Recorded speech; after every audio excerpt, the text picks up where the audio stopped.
What are the actual best DoorDash Dasher tips and tricks in 2024? As someone who's driven part-time and full-time, I've done this in different marketplaces, and I've researched this company for years. Let me show you in this video, without wasting your time, what actually works here on each different screen so you can actually start making more money. So first, let's look at this home screen here, and our current location's indicated by this blue dot. Now, your entire marketplace is broken into different segments here, and that's different than Uber Eats and Grubhub. Now, look at as I click on different sub-marketplaces, we'll call it. Now, I'm in the Pittsburgh, Pennsylvania market for context. So it'll say PA Monroeville, PA Fox Chapel, just different sub-marketplaces. So you have to think, where are you in the sub-marketplace and how busy do you really think it's going to be? Are you in the city center like I am here? Are you in the suburbs? And just think about the restaurants. Like, you know, literally your marketplace best, probably better than DoorDash if we're honest here. And you know where are the customers, where are all the plazas or restaurants. We call just general areas that are busy with a lot of opportunities, power strips. So what do you think the power strips are? And start to get an idea of how busy do you think it's going to be? Now, keep in mind, if you're driving in the suburbs versus the city, it stands to reason you're probably going to drive farther just because of the spread out marketplace. And generally, there's probably going to be less power strips. It's not going to be as dense, right, as your city center. Now, note here how it says schedule. So if it was busy enough and I could start dashing, they call it, going online immediately, instead of schedule, it'll say dash now. Now, anecdotally, and for comparison, comment down below if you're already dashing here, I feel like I've been seeing slightly less availability of Dash Now. So if you don't see Dash Now, that means a few things. Either it's not busy enough just with orders, they have enough Dashers already online and or scheduling. Or of course, it can be a combination of those two.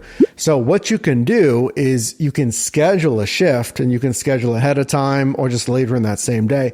Or you could just leave that app open because let's say enough Dashers go offline and or orders start to spike and it gets busy, then you'll see that sub marketplace basically light up red that indicates that it's busy.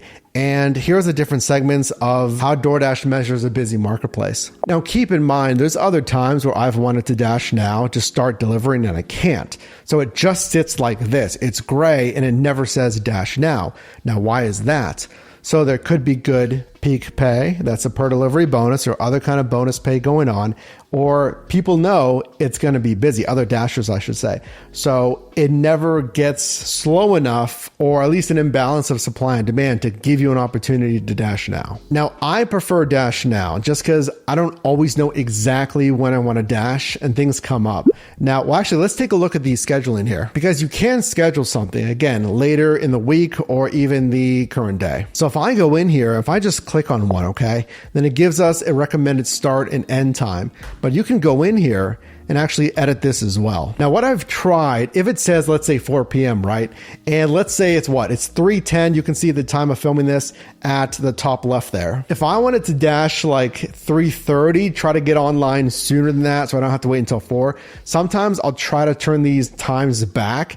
Now, if it's grayed out, it's not going to let you do it. But if it's not grayed out, sometimes it'll let you do it and go online a little bit sooner. And that can be good because let's say there's current peak pay of like $3. That's $3 extra per delivery. And again, in this example, at least it's 3:10 p.m. I want to go online as soon as possible because I'm free now and I want to take advantage of that peak pay.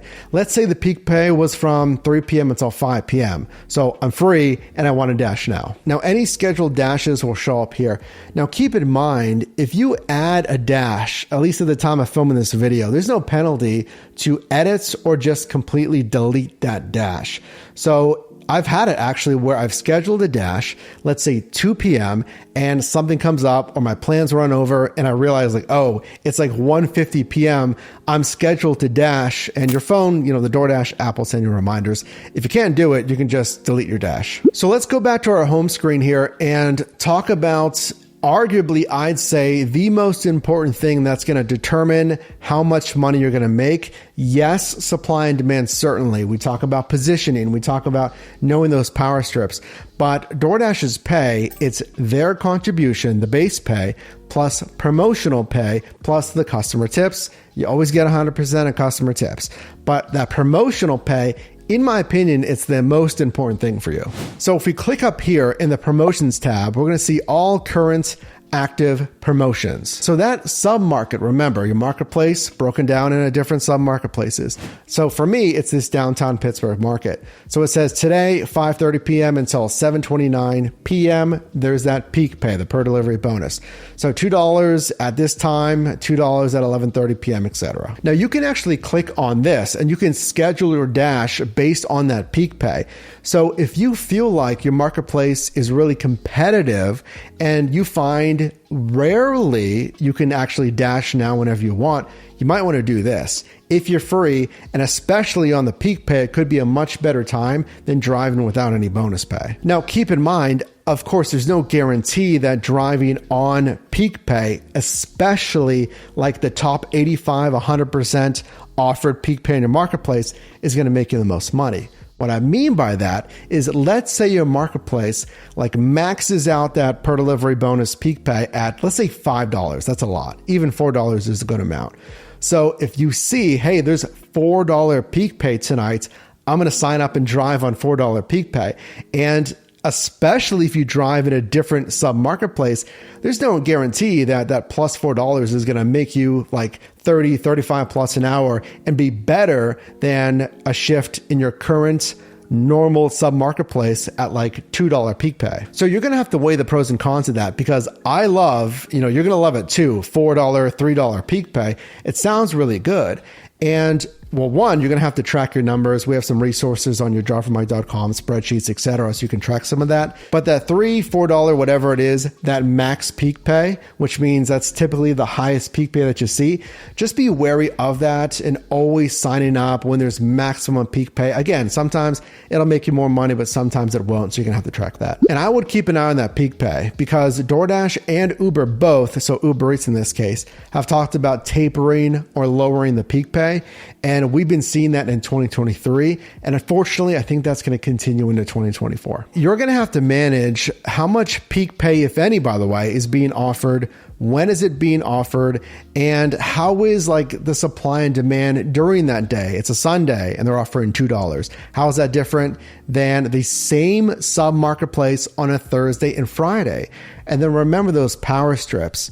So DoorDash is going to give you suggestions of their hotspots, they call it. Basically the same thing as a power strip. They have both current live demand, high demand hotspots, and then they have historical hotspots. I'm going to tell you that you also need to know your own, again, we call it power strips, areas that are really dense with restaurants, because you should know ahead of time, just knowing that sub marketplace, like, well, I know this strip has a ton of restaurants, and even though it's not currently highlighted as a hotspot on DoorDash, I'm going to wait over there because I'm going to set myself up for orders. Speaking of, let's look at orders here, and I'm going to show you a few examples and just my best strategy for you in 2024 of how to handle and kind of look at all these. So here's an example of your standard food delivery, basic single pickup, single drop request here. $16.25. You can see guaranteed, including customer tip. Now, with a lot of this, it can vary based on market. So maybe you won't see includes expected tip. Maybe it'll say plus customer tip, or maybe it won't say that at all. And certainly some of this stuff changes. There's different beta tests and again, things in different marketplaces. Just want to give you a heads up there. But it's always going to show you at least some kind of pay here and the expected miles from the pickup to the drop off here. So 8.1 miles. So you have the time here, which is helpful because you can consider, all right, what is it right now? 6:10 in this screenshot example, and they say deliver by 6:49. But I look at first, and I think you're going to look at first, like what's basically in the biggest font is the expected pay. But that doesn't tell the whole story. Sure, $16.25 is great, but we teach you the dollars to mile ratio. How much am I getting paid for the miles driven? Because that's a measure of vehicle efficiency, because it costs money, obviously, to operate your vehicle. So you don't want to spend like basically the same amount of money to operate the vehicle that you're making, because you're not making any real money. And this stuff is 1099 work, so you got to pay taxes on that. Make sure to set aside at least 20%, maybe 30% for taxes. So our goal for you is $1.75 paid out per mile. A rock bottom minimum of what to accept is like $1.20, 1-to-1, I call it, like $1 per mile. It's just not enough, in my opinion. You're kind of wasting your time there. Now, obviously, if you can get with bonus pay, incentives, etc., like $2 to $3 plus, then that is a fantastic shift. If you can hover around $1.75 to $3 plus, then that is a good marketplace to drive in. So the cash flow, or just generally what you're earning here, is pretty good. The dollars to mile ratio, it's good. But then I consider positioning and any other problems. So you can see the shopping bag, our starting destination, and then that house icon, the ending destination. I don't typically drive up there. Now, there's a lot of power strips up there. It's just a different sub marketplace as well. So if I got pulled up there, again, a different sub marketplace, DoorDash is going to tell you, again, at least at the time I filmed this video, like, hey, you should probably get back to your currently scheduled active sub marketplace. Sometimes they'll tell you, do you want to switch to this different sub marketplace? And that's going to be up to you. Can you make as much money or better money in this new area? But keep in mind, because it is a different sub marketplace, it may have different active bonus pay. Now, you also want to consider any other problems. We talk about the dollars to time ratio. How much am I getting paid? And how much time is it really going to take in the real world?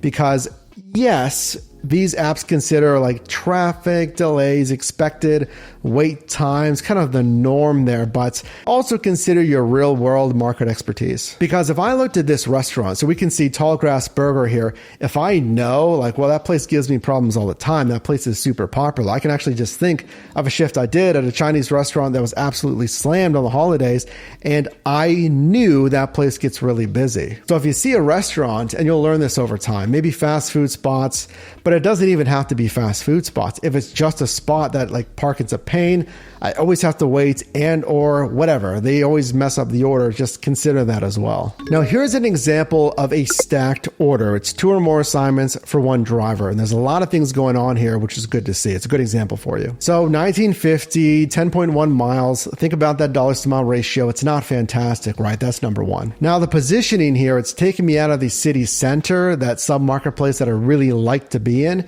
So just for that kind of fact alone, typically this is something I would decline, even though the dollars to mile, it's decent, but there's more here. Take a look here at the pickups here. There's 2 different pickups. Now one is a food delivery. It's this Pizza Fiesta, but this other one's a different pickup type entirely. This is a shop and deliver. So it's just like it sounds. You either shop for the items, like in this case with CVS here, we could see 4 items, or sometimes, albeit I've been seeing it less frequently, you'll put an actual order in at a restaurant and you have to wait.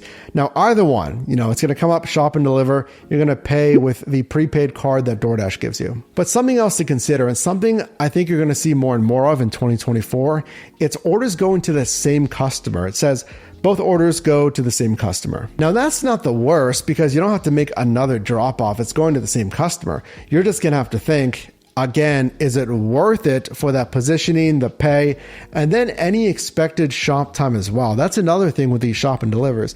And you can have a standalone shop and deliver. It can just be one CVS, Walgreens, Rite Aid, whatever it is. But imagine it's like 7, 8 items. And then what happens if an item's out of stock? Now, I'll tell you, DoorDash is getting better and better of having preloaded substitutions, maybe 1 or 2 substitutions. So anything that helps you keep that shop time going. Because when you get into shopping apps, like think about groceries shipped in Instacart, that the same rules apply, dollars to mile, but dollars to time, that time it's going to take becomes almost more important. It becomes a game of how many items do I got to pick and how much am I getting paid for it. Now, here's an example of what's called an add-on order. Looks a little bit different, but it's basically the same thing as your standard order here. Now it says plus $6 in this case. Basically, everything else is the same. So get this when you're already on an assignment. Basically, what I'm looking at is simply cash flow, an extra $6 for an additional, in this case, in addition to the current route, right? 1.1 miles. And then I'm looking at that pickup destination. Any problems? So do I mind $6 for 1.1 miles? But yes, it's going to be another stop I'm going to have to make at, in this case, a restaurant. Now, sometimes, especially if you're new or if you meet certain criteria, you might get access to one of DoorDash's incentive programs. So there's Top Dasher, there's a Dasher Rewards beta program, there's priority access, just kind of depends what your marketplace has. But these give you access to higher paying orders, typically orders that pay $2+ a mile. Now, these can be quite good. That's, again, as described prior, that's hitting our dollars to mile metric. So something like this is one of those orders that's under one of those programs. You can see a high paying offer here, $6.29, 2.7 miles. So basically, if you're hitting these metrics, if you have access to the higher paying orders, you basically know that the dollars to mile is going to be solid. Again, $2+ a mile. So look at positioning, look at the restaurant, and you might be able to be a little bit more picky with these orders. But keep in mind, to keep access on some of these programs, you have to hit certain acceptance rate criteria. Okay, now let's take a look at a grocery shopping offer here from DoorDash. So in this case, $19.75. Now again, see here, it says guaranteed. It doesn't say guaranteed plus tips, doesn't say guaranteed includes tips. It just says guaranteed in this example. 1.8 miles, a stellar dollars to mile ratio. This is fantastic, but remember, this is a grocery shopping offer here. So let's see if that really makes sense. So this is from a Target here. We can see 11 items. Remember, with shop and deliver, you're going to use that prepaid red card. So clearly, dollars to mile is stellar here. So basically, the only thing that I would really need to think about is, do I want to shop for 11 items at a Target here? And do I think it's going to be worth my time? So they say what?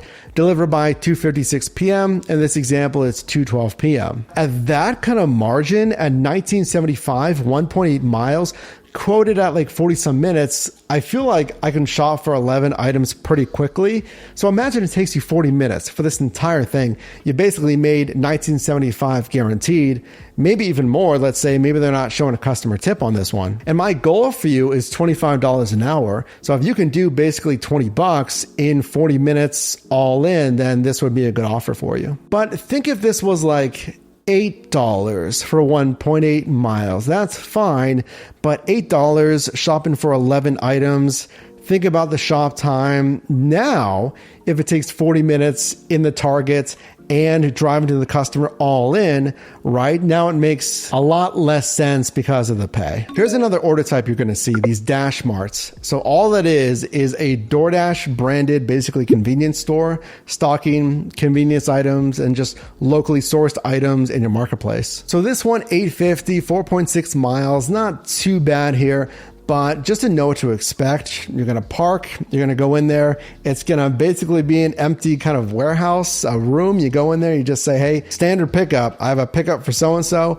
And those associates are going to pull all the items for you. So you don't have to shop. You don't got to do anything like that. They're going to pull all the items for you.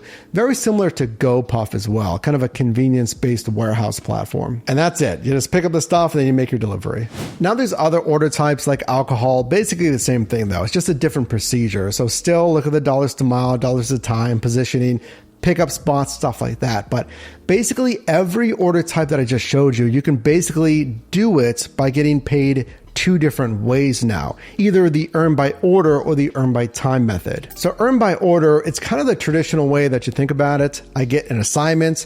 Now it can be a stacked order, 2 or more assignments for one driver. Sometimes you can get 3 assignments at one time, but all of that, you're getting paid by offer. Now with earn by time, you're getting paid by active time.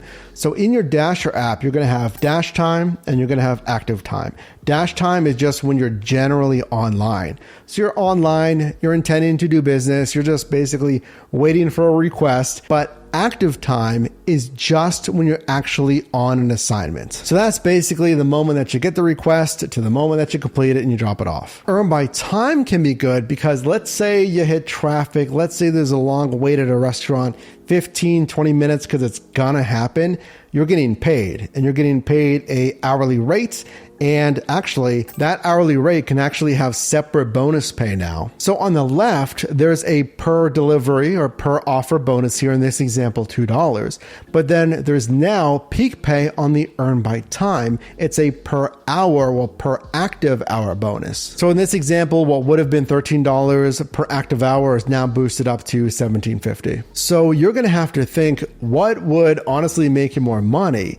Do you have more delays? Let's say you're driving during rush hour, and I know like if it puts me on the parkway or the highway at all, I'm going to be sitting in backup. That's another thing to consider when you're driving. Even if that's the case, if I have long delays, traffic, or whatever it is, problem rush, imagine you're driving late at night actually, like 10 p.m. until 4 a.m. I'm driving the bar rush basically.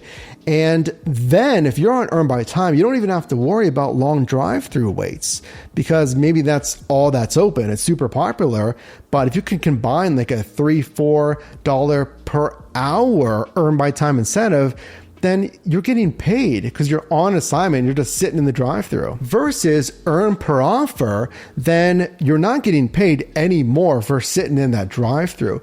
It could be, let's say, a $10 order for $2 a mile, and it's still going to be $10, and it doesn't matter if there's a delay in that drive-through. So think about that. If you're driving earn per offer, you might have to be a little more careful of avoiding the traffic, avoiding the drive-through only runs. But of course, there's a caveat. You can only decline, at least at the time of filming this video, 1 offer per hour on Earn by Time. So it's gonna probably boost your acceptance rate, which isn't necessarily a bad thing until it costs you money. So I wouldn't just accept all the time just because you're on Earn by Time. You're gonna have to do the math. Again, we have a tracking spreadsheet on yourdrivermite.com. And also, unfortunately, DoorDash actually says when you're on Earn by Time, tips are probably gonna be lower as well. And lastly, let me talk to you. If you made it this far in the video, by the way, consider dropping a like. I would love to have you part of the team here. Consider subscribing. All I do is help you make money in different side hustles. What to watch for in 2024 with these platforms. I think we're going to see, of course, new features because every year, I'll tell you this, I've been doing this stuff for years. Every year, DoorDash adds some kind of new earnings, either option or features. We just saw that Earn by Time in 2023, and there's got to be more. Now, order types, we've already been seeing different order types. Like I mentioned, yes, there's the restaurant stuff that's standard, but they're focusing on new verticals, grocery, convenience, alcohol, etc. I'm also going to mention that we don't know market saturation, okay? That's another thing that you're going to have to watch here. How many Dashers are in your marketplace? We don't know. Of course, as Dashers, you don't have access to that. I would keep an eye on that peak pay. What are you seeing right now? Go in the app, take a look here, and watch that. Just go in there like every day. Even if you don't plan on driving, just take a look and start to get an understanding of what's my average dinner rush peak pay, let's say, maybe $2. Understanding that average peak pay, how much is it? How frequently is it? Is it just on the weekends? Is it during the weekdays? When is it? And what sub-marketplaces get the most and most